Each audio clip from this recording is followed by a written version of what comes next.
আসসালামু আলাইকুম all chotpoti and fuchka lovers. শুরুতেই বলে রাখি, আমার ইউটিউব চ্যানেল যারা নতুন তারা আমার চ্যানেলটি অবশ্যই সাবস্ক্রাইব করবেন নিত্য নতুন ভিডিওগুলো আপডেট পাওয়ার জন্য।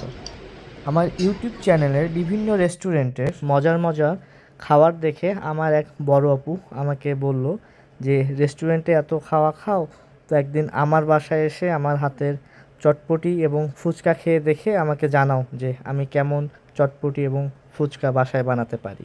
তো যেই বলা সেই কাজ, চলে গিয়েছিলাম আপুর বাসায় তার হাতের চটপটি ও ফুচকা খেতে।